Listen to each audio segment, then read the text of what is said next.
Before we get going, our community had a significant news event on May 20th. I want to make sure it doesn't get lost in the 24-hour news cycle.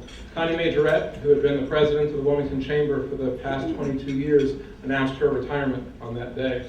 Even worse for us, Connie and her husband Haskell are moving soon to Alabama to be close to her mother, but we're fortunate to have her with us today.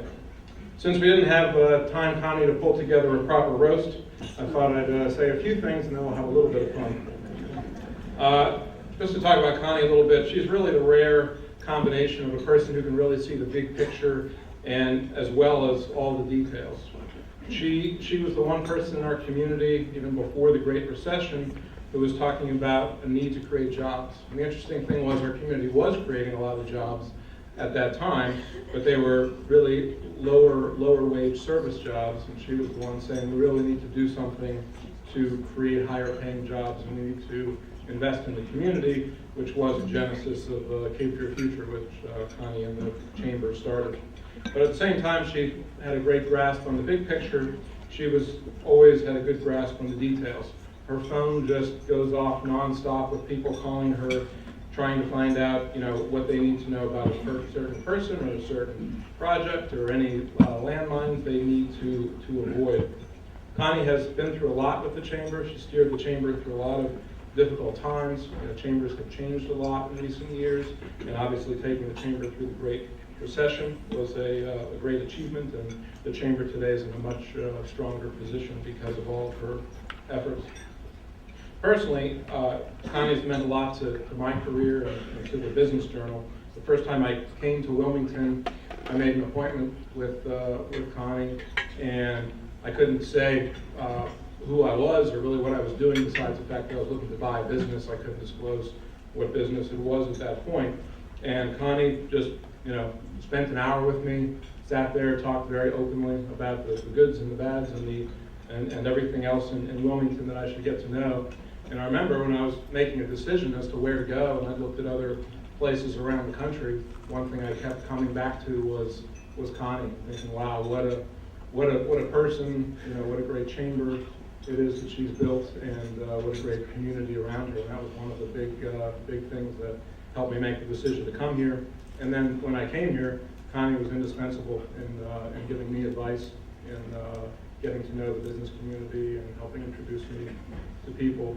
So Connie, on behalf of myself and everyone else in the business community, all my fellow Chamber board members who I've served with, we all want to thank you for everything you've done for our community. If you please come up.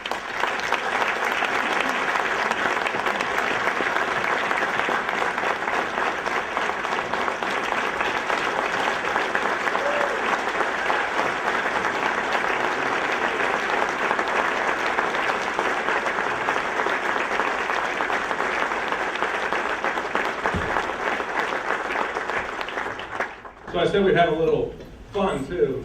So instead of getting Connie a normal gift, we decided we need to do a special cover of the Business Journal to commemorate this occasion. So we'll have some copies up front if you want to see later, but if you can't see in the back, I'll read the main story of this issue to you. So the headline is Majorette Inc.'s $1.5 million deal for salacious tell-all book.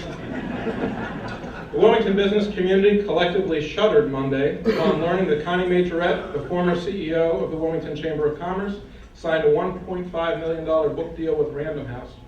According to the publisher's press release, quote, the book will show in exquisite detail the behind-the-scenes deal-making and debauchery that drives the Wilmington business community. Not a single business executive, community leader, or elected official would comment on the record to the Business Journal about this bombshell announcement for fear of offending the budding author.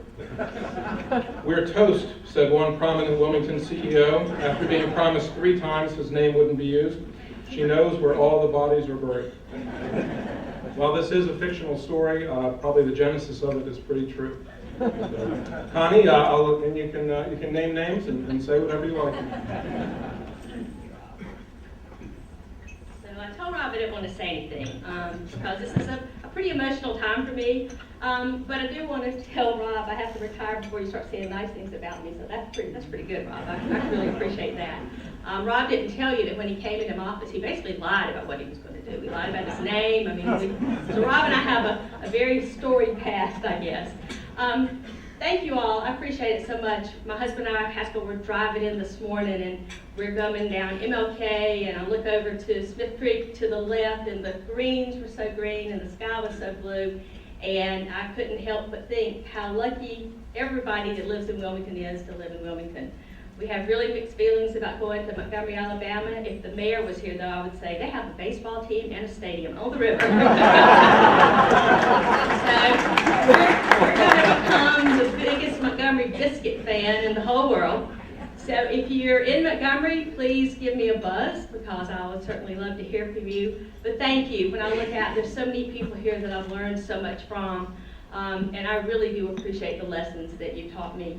I also want to tell you that not only is the community in a great place right now, and you're going to hear more about how great it's going to be, but the Chamber's in a really, really fine place with great leadership. So I feel very comfortable about walking away and letting someone else enjoy the experience. So thank you very much, and come to Alabama.